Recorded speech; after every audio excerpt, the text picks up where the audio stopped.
Wala tayong asahan dyan. Kaya nga ako nandito ngayon na nag-aapela ng mga kabataan na lang ang magreklamo. Walang mangyayari yan, puro investigasyon. Tingnan nyo ngayon, nag-investigasyon, nagpalit na naman ng Blue Ribbon Committee. Ang totoo, ang gobyerno natin bulok na. Ganyan na bumaba ang mga korap ay kasama po ang ating Pangulo. Ikaw nagsabi.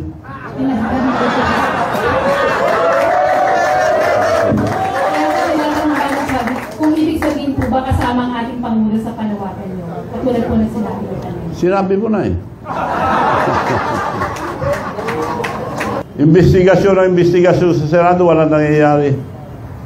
Paikot-ikot lang tayo. So yun lang po. Maraming salamat and I'd like to entertain any question. Well, sa Senate and Congress, majority always win. So, wala tayong asahan dyan.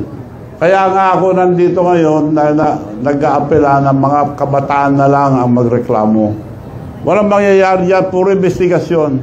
Tingnan nyo ngayon, nag-investigasyon, nagpalit na naman ng Blue Ribbon Committee. Ang totoo, ang gobyerno natin bulok na. Ipagpalagay mo na ang gobyerno natin isang sasakyan. Maski pa-overhaul mo yan, palitan mo lang ang pyesa, hindi pa rin naandar. Kailangan bago. We have good laws, but the implementation is bad. Pagpalagay mo na lang, pagpile ka ng kaso ngayon. Abutin ka ng siyam-siyam, may parking fee. Pagbayad ka lang parking fee, matutulog na ang kaso mo. Ang nakukulong yung mga tao na walang pera. Yung mga may pera, walang nakukulong. Unless natututukan ng media, doon lang nakukulong. Ego, bakuhoy na bubulihanan. Kaya lahat mo nang tinuturo itong si Congressman Romualdez at ito po si Congressman ko. Bakit hindi pa ho nila dinadalaw sa investigasyon nito? Go. Bakit tinatago pa ho nila, Go? Pinsan ng presidente yan eh.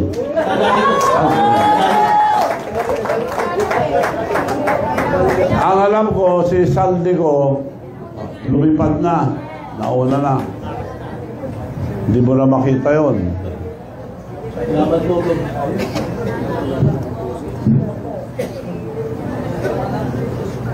Hi, Sir. Bea Lear po from Radyo Pilipinas. Sir, sa isang interview, sinabi niyo na kayo pangkas na ng suporta sa Pangulo. At isa po ba sa dahilan ay dahil hindi nabigyan ng pwesto o posisyon bilang director sa PCSO ang anak niyo? Sino? Ang dahilan ba po ba't hindi nyo sinusuportan si BBM because hindi binigyan ng pwesto yung anak niya sa PCSO? Mabuti, tinanong mo yan. Nung magkatapos ang eleksyon, ikwento ko na lang paano naging presidente itong BBM. Tinawag ako ni Senator Amy Marcos. Manong Chavit, can you help us for the re-election of Bongbong? Dahil dinaya lang, sabi niya. Yes, tawagin mo muna ang leader sa North. Meron akong i-explain sa inyo kako. I will call them, but I will use your name because you're the president of the Mayor's League. Tinawag nila sa bahay nila, dumating mga congressman, governors, mayors. Sabi ni Senator Amy, thank you for coming so we can start the early campaign of Bongbong for Vice President. Dahil dinaya siya, sabi niya. But Manong Chavit has a plan. Manong, can you please tell us your plan? Okay ako. Alam natin lahat, napakalakas ni Sara ngayon, walang kalaban. Now, gusto mo Vice President, mag-campaign na tayo maaga. Mag-file ka ng Vice President, marami kang mga kalaban dyan. Kung si Sara, kung sa Presidente, wala ka rin laban at the time.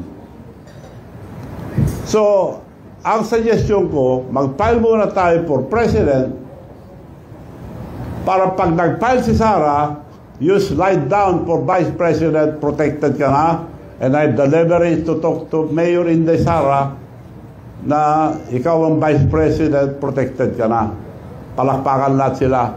Thank you, Manong, sabi yung ni BBM. Okay, COVID pa, bawal pa lumabas. Nakahingi ako ng permit. Meeting, konti lang ang pwede. Hindi pwede malaking meeting. Ang ginawa ko, being the President of the Mayors League, regional. Kaya humingi ako muna ang pamanhin at patawad sa mga mayors na kinausap ko na nakumbinsi. Dahil parang nabudol tayo. Alam mo, sabi ni BBM, Manong, ang swerte ko, ikaw ang presidente ng Mayors League. Nung tumakbo ko noon, malaman lang ako isang mayor. Ngayon, puro mayors ang minimit natin. Region by region, region by region, region by region. Pinasyalan namin lahat ng region. Wala siyang gastos.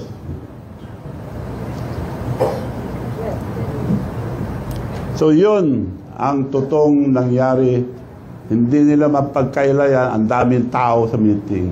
So sir, may tampo po kayo kay Pangulo? Ano no? May tampo po daw kayo kay BBM.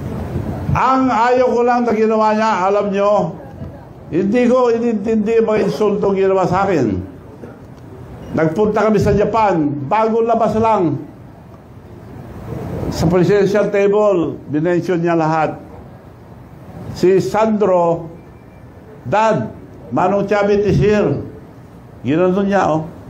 Hindi niya ako pinansin. Ang mga overseas workers, bastos naman ang presidente yan, sabi nila. Oh, nagtampo ba ako? Hindi.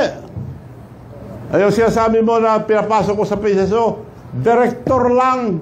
Dahil chairman ng PCSO yung kapatid ko noon. Anak niya yon, director lang. Oo, ang dami naman yan eh. Sabi naman ni Special Assistant to the President, Lagdameo, sigurado na yan, Manong. Sinabi na ni Presidente, sigurado na yan. Isa-isa may na-appoint na director, umiiyak yung bata. Sigurado na yan, pag nakita, sigurado. Tapos, di na sumasagot, yung sekretary niya. Nagkita kami, yung sekretary niya, tinakpan na yung mata. Wala naman tinupad. Nagalit ba ako? Hindi.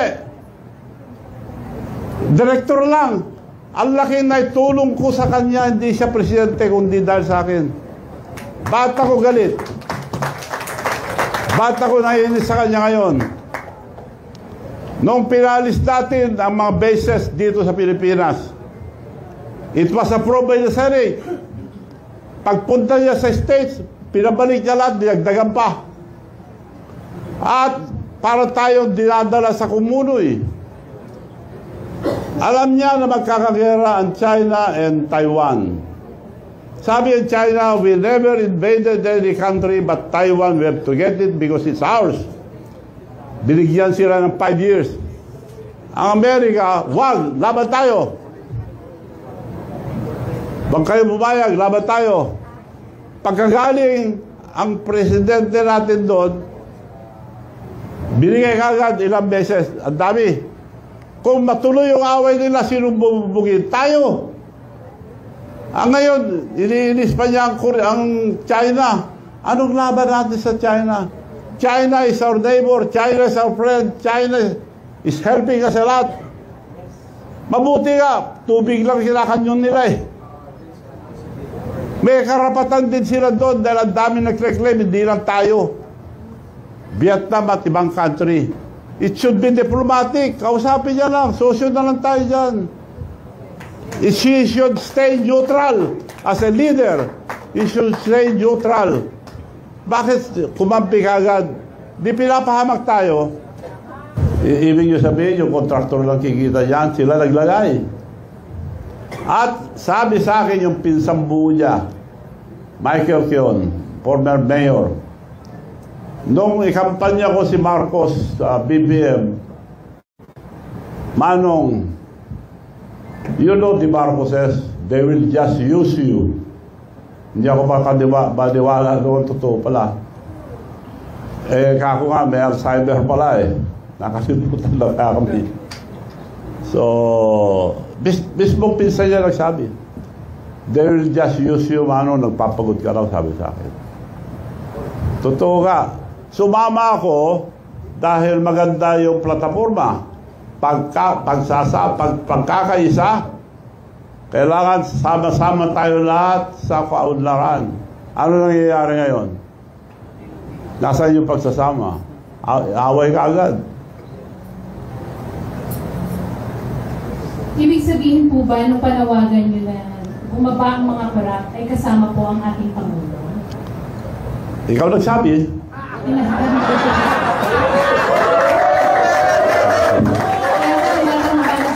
Kung ibig sabihin po ba kasama ang ating Pangulo sa panawagan nyo? Katulad po na sinabi ko kanina. Sinabi mo na eh. Investigasyon sa Senado, walang nangyayari. Paikot-ikot lang tayo. So, yun lang po. Maraming salamat and I'd like to entertain any question. Well, sa Senate and Congress, majority always win. So, wala tayong asahan dyan. Kaya nga ako nandito ngayon na nag-aapela ng mga kabataan na lang ang magreklamo. Walang mangyayari yan, puro investigasyon. Tingnan nyo ngayon, nag-investigasyon, nagpalit na naman ng Blue Ribbon Committee. Last question, Rob. May magbabago ba sa Kongreso ngayon, sa Kamara? May magbabago ba? Matitigil na po ba yung talamak na May magbabago pa ba daw sa Congress? 100 billions of corruption sa flood control projects sa pamumuno ni Boji, Congressman Boji? Hindi pa na-approve ang budget. Tanggalin nila lahat ang multo ron. Dahil karamihan nakalagay sa budget, ghost project, tapos na. Kung hindi nila tatanggalin yung multo ron, nandun pa rin. Okay. Thank you, Bob. Rob, you seem to be satisfied with the situation. So first question is, bakit po hindi kayo satisfied? Second is, mayroon po ba kayong konkretong solusyon na magagawa para ma-address to? And third is, nung sinabi niyo po na dapat tanggalin yung mga korap, gusto po namin malaman from you, sino-sino po yung tinutukoy ng korap, sir? Thank you. Sino? Baka satisfied daw kayo sa change of leadership sa House. And then, ano yung sinasindo yung mga sinasindo ba yung mga tao kaya magbitiw? Iboto. May palit. Magbitiw. Yung magbibitiw dapat. Sino yung mga tao? Kaya kanina, hindi na handa itong gobyerno nito. Palit. Mananawagan ako sa mga military, religious organization, mga negosyante, sila magbuo ang bagong gobyerno. Mga matitino muna, including religious organization, sa military and police, sila mamuno muna. Alis muna lahat ng politician.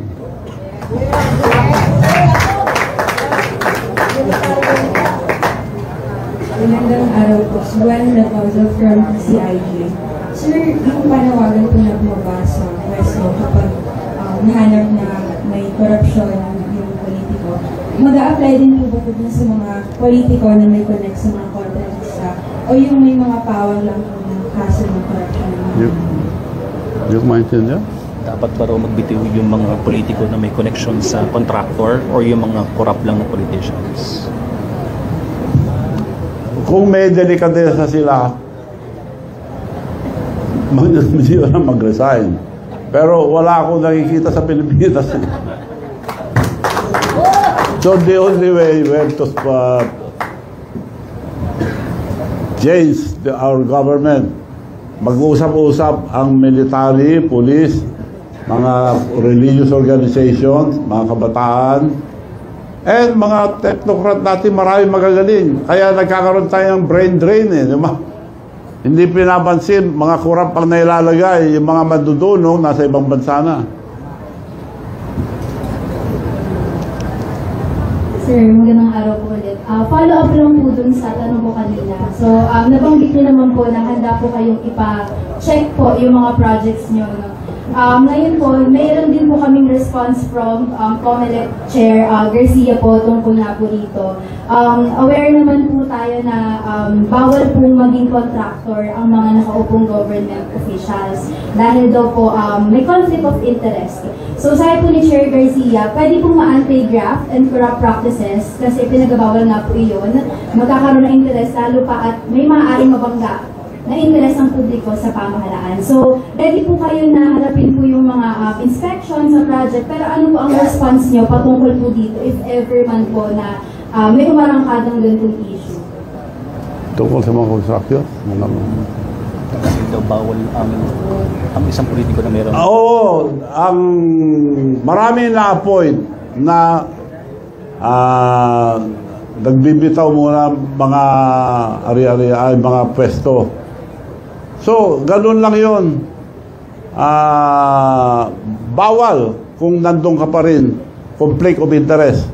To show you one example, when I was young, I was the biggest trader of tobacco in the entire North.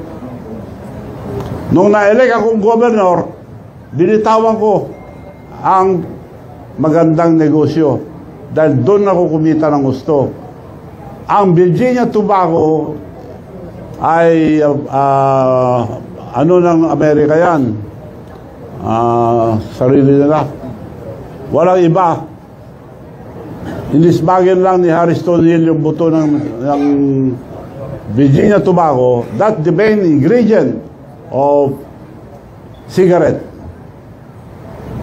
So ako pinakamalaki trader. Nung na-elect akong governor, nagbitaw ako dahil di ko na pwede tawaran yung farmer. Kailangan pataasin ko ng presyo para makinabang ang farmer. Yun ang delikadesa. Pero how about po sir ngayon na may mga relatives pa rin po kayo na nakaupo, then may mga projects pa rin po hawak yung contracting firm nyo? Ano po ang... Totoo yun. Kung tingnan mo yung opisyal ng satrap, wala na akong pangalan doon. Dahil nag-divest ako. Ngayon pwede na akong bumalik, wala akong pesto eh. Negosyo namin yan, tatay ko pa, negosyo na yan. Anong pamimigay ko sa tao? Ako po, Ilocano ng Dico-Report, namimigay ako ng pera. Anong ibibigay ko kung di ako maghanap buhay? Hindi naman ako nagnanakaw. Okay. So, sinusunod ko lang yung batas. Divest ka, di nag-divest ako. Pero sir, may mga relatives pa rin po kayo nakaupo. So, medyo conflict of interest pa rin. Conflict of interest kung meron sarili sila, ganun din. Kung may sarili silang construction. Sige po, thank you. Hello, good afternoon. Bob, Dr. Gakas po, DCRH. Sa tingin niyo po ba, walang alam ang Pangulo dito sa mga nangyayari sa Kongreso bilang mga budget insertion? Sa tingin niyo po ba ay bulag siya dito o wala siya nakikita? Para kahaluson itong mga ganitong problema nung 2025 budget? Si BBM. Kung di niya alam, wala siyang kwentang presidente. Hindi niya alam. Anong klaseng presidente ang hindi niya alam? Siya unang tumitingin. Siya nagmamando sa Senate. Siya nagmamando sa Congress. Okay, kasi Governor, yung problema kasi nakapokus talaga sa corruption 2022 until present. So parang gusto nilang i-connect sa past administration yung corruption. Ano po ang comment ko dito? Kailangan po nag-comment nyo na nagsimula itong corruption sa flood control noong panahon pa ni Duterte. Lahat ng administrasyon may corruption eh. Bakit niya tinuloy? Bakit nila tinuloy? Kung totoo yung sinasabi niya, binibintangan niya yung mga past administration. Nung siya umupo, hininto na niya. Kung may delikadesa siya, oy, may diferensya to, pag nanakaw to, hintuan natin to. Dapat ganon. Tinuloy-tuloy niya eh. 3 taon na, sakala niya papansinin. Anong kwentang presidente yan? Di niya alam. Hindi dapat maging presidente kung di niya alam nangyayari sa buong gobyerno.